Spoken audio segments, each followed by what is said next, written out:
Assalamualaikum warahmatullahi wabarakatuh.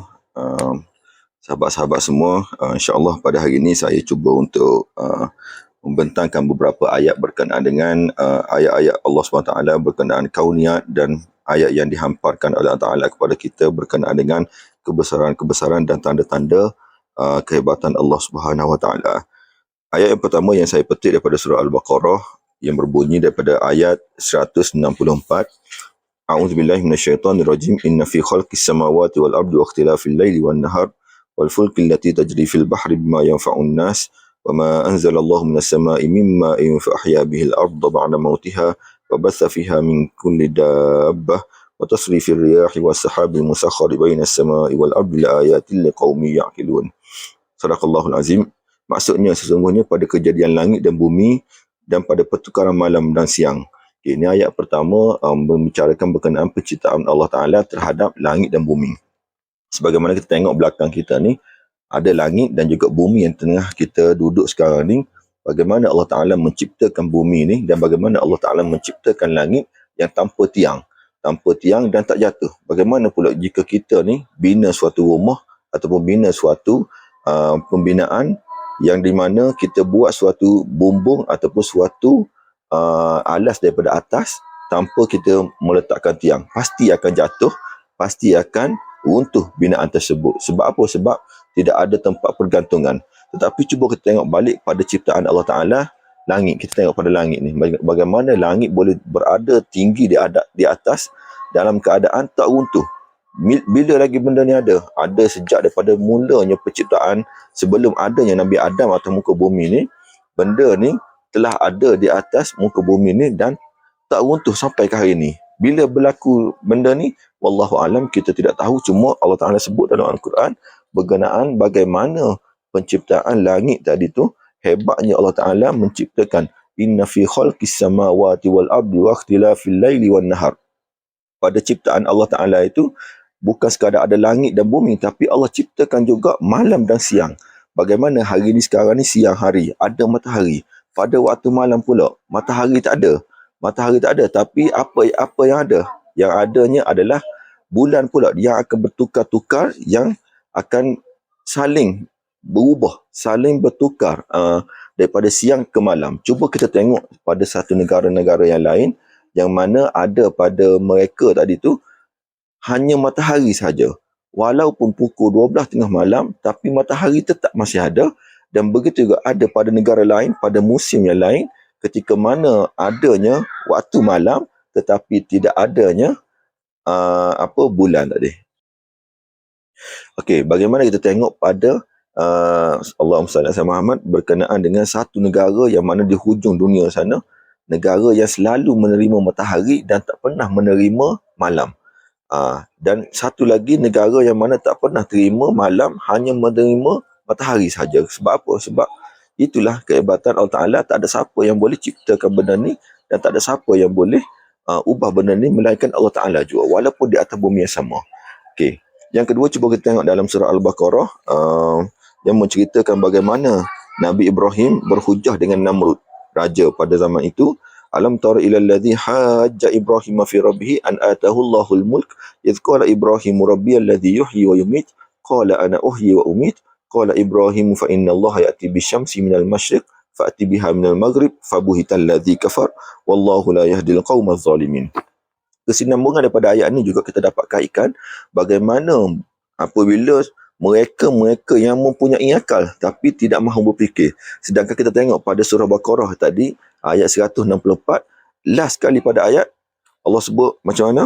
Allah Ta'ala sebut, la ayatil liqaumin ya'qilun, iaitu satu tanda, satu ayat bagi mereka yang ingin menggunakan akal fikiran dan hati mereka untuk memikirkan kebesaran Allah. Bukan hanya ada akal semata-mata, tetapi dia kaitkan juga dengan hati dan juga fikiran dan nafsu mereka sendiri untuk berfikir, memikirkan kebesaran Allah Subhanahu Wa Taala. Adapun hujah yang berlaku di antara Raja Namrud dan juga dengan Nabi Ibrahim, ketika mana Nabi Ibrahim ajak mereka untuk beriman kepada Allah kerana Allah dapat menghidupkan yang mati dan dapat mematikan yang hidup, maka Namrud ambil rakyat dia ambil, dia sembelih. Dia kata, sekarang ni aku telah mematikan.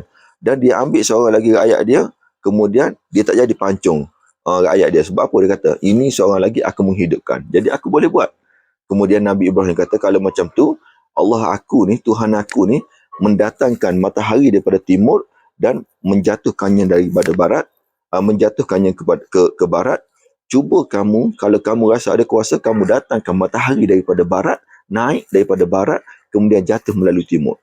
Maka terputus hujah mereka, tak dapat berhujah lagi, putus hujah mereka. Bila putus hujah mereka, mereka rasa tak boleh nak jawab. Last sekali mereka nak menghukum Nabi Ibrahim itu sendiri. Okey. Itu ayat yang berkenaan dengan bagaimana Allah Ta'ala mengajar kita tengok kepada ciptaan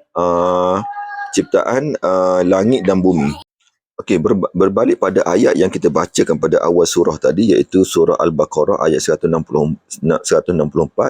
Allah Ta'ala menyebut, وَمَا أَنْزَلَ اللَّهُ مِنَ السَّمَاءِ مِنْ مَاءٍ فَأَحْيَا بِهِ الْأَرْضَ بَعْدَ مَوْتِهَا وَبَثَّ فِيهَا مِنْ كُلِّ دَابَّةٍ وَتَصْرِيفِ الرِّيَاحِ وَالسَّحَابِ الْمُسَخَّرِ بَيْنَ السَّمَاءِ وَالْأَرْضِ لَآيَاتٍ لِقَوْمٍ يَعْقِلُونَ.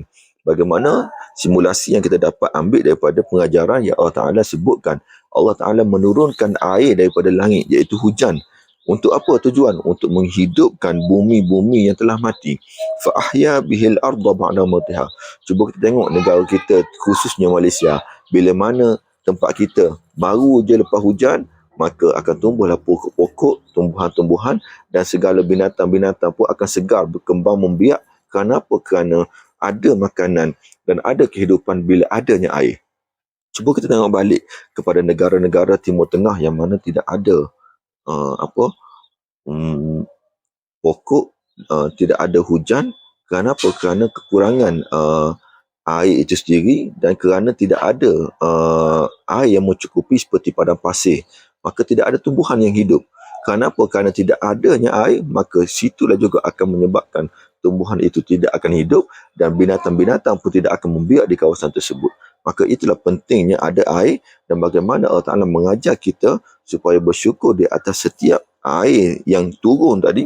Kita mendoakan, Allahumma sayyiban nafi'an, ya Allah Ta'ala, hujankanlah kami, turunkanlah hujan ini yang memberi manfaat pada kami semua. Dan seterusnya, bagaimana Allah Ta'ala menyebut, wa tasrifir riyahi was-sahabil musakhkhari bainas sama'i wal ard la ayatil liqaumin yaqilun. Bagaimana Allah Ta'ala menceritakan pergerakan Allah menggerakkan awan daripada timur ke barat dan mengarahkan awan untuk hujan di suatu tempat tadi tu berdasarkan arahan dan keizinan Allah Ta'ala. Kadang-kadang kita tengok tempat kita, dah gelap dah, nampak awan dah gelap dah, langit dah gelap dah, nak hujan. Tiba-tiba, tak hujan tempat kita, hujan tempat lain. Sebab apa? Tempat kita hanya awan lalu saja, tetapi Allah Ta'ala tidak memberi izin untuk hujan di tempat tersebut, tetapi Allah memberi izin dan ingin menurunkan rezeki di tempat lain.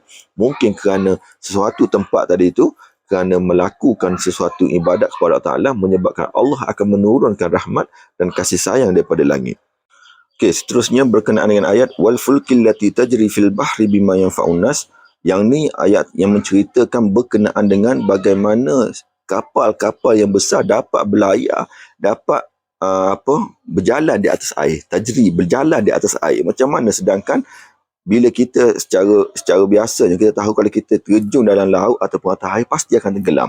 Cuba kita tengok bagaimana, kalau pernah perasan tengok cerita Titanic, yang mana satu kapal yang sangat besar pada zaman tu, pada tahun 1911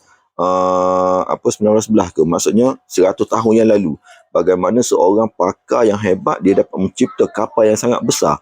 Bahkan pernah dia mengungkapkan kata-kata, dia kata, sesungguhnya hari ini aku telah mencipta satu kapal yang sangat besar yang dapat berlayar membawa beribuan orang atas kapal ni, dan Tuhan pun tak akan mampu untuk menenggelamkan kapal aku. Sedangkan dia lupa, mereka berjalan atas air, mereka dapat terapung atas air itu kerana kebesaran Allah, kerana keizinan Allah Ta'ala untuk mereka berlayar. Dan nak jadikan ceritanya, mereka bukan tenggelam kerana perkara yang besar, tetapi tenggelam kerana hanya terlanggar batu ais ataupun ketulan ais dekat tengah laut tadi tu, yang menyebabkan kapal mereka ni bocor dan tenggelam disebabkan perkara itu. Itulah satu penghinaan yang Allah Ta'ala nak tunjukkan kepada kaum yang takabur, yang lupa bahawasanya Allah Ta'ala yang membenarkan mereka dapat berlayar di atas kapal itu sendiri. Dan seterusnya saya nak petik daripada surah Allahumma salli ala sayyidina Muhammad, daripada surah Al-Mulk, yang menceritakan bagaimana Allah Ta'ala ciptakan daripada permulaan ayat. A'udzubillahi minasyaitonirrajim. Tabarakalladzi biyadihil mulku wa huwa ala kulli syai'in qadir. Alladzi khalaqal mauta wal hayata liyabluwakum ayyukum ahsanu amala wa huwal azizul ghafur. Alladzi khalaqa sab'a samawatin tibaqa ma tara fi khalqir rahmani min tafawut farji'il basara hal tara min futur. Permulaan ayat ni Allah Ta'ala menyebut dengan membanggakan dirinya, dengan mengangkat dirinya sebagai maha berkuasa di atas segala sesuatu. Bagaimana Allah menceritakan pada ayat yang kedua, iaitu allazi khalaqal mauta wal hayata liyabluwakum ayyukum ahsanu amala. Allah Ta'ala menciptakan hidup dan mati. Mati dan hidup tadi itu sendiri itu Allah Ta'ala ciptakan untuk menguji kita orang beriman ni sama ada mana yang lebih baik amalan mereka ataupun bertambah kufur kepada Allah Subhanahu wa Ta'ala. Dan yang keduanya, ayat yang seterusnya, alladzi khalaqa sab'a samawatin tibaqa. Allah Ta'ala menceritakan bagaimana dia menciptakan 7 langit secara berlapis-lapis, tangkan di atas pada kita ni, kita tengok semua. Kemudian ma tara fi khalqir rahman, tidak ada satu pun Allah Ta'ala memberi jaminan kepada ciptaannya satu kecacatan, satu kelonggaran yang ada pada ciptaan Allah Ta'ala.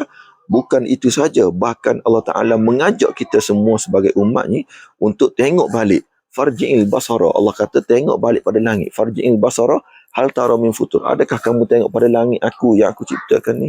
Ada satu kekurangan, ada kelompongan, ada kebocoran, ataupun ada apa-apa kekurangan yang perlu ditambah baik. Maka nescaya kamu akan sendiri dapat menjawab perkataan tu, bahawasanya tidak ada satu pun yang kurang daripada ciptaan Allah Subhanahu wa Ta'ala. Okey, kemudian kita sambung pada ayat yang keempat. Allah Ta'ala sebut summarji'il basara karrataini yanqalib ilaikal basaru khasi'an wa huwa hasir. Kemudian pandanglah berkali-kali, nescaya pandangan itu akan berbalik kepadamu dengan rasa hampa. Allah Ta'ala dah menjamin bahawa ciptaannya tidak ada kecacatan, kemudian Allah menyuruh kita tengok. Selepas mana Allah Ta'ala suruh kita tengok, kemudian Allah Ta'ala memberi jaminan bahawasanya kalau kita tengok beribu-ribu kali, berkali-kali, berulang-ulang kali pun, sekiranya kita tengok pada langit, tidak ada satu pun kekurangan yang Allah Ta'ala ciptakan dan satu kekurangan yang Allah Ta'ala tak pernah buat dekat langit. Maksudnya semua penuh dengan kesempurnaan. Sedangkan kita semua kembali dalam keadaan menyesal jika tidak beriman pada Allah Ta'ala dengan apa yang telah Allah Ta'ala sebutkan. Okey, sambung pula pada ayat yang ke-9, 19 daripada surah Al-Mulk. Allah Ta'ala sebut, awalam yarau ila at-tayri fawqahum saffatin wa yaqbid ma yumsikuhunna illa ar-rahman innahu bikulli syai'in basir.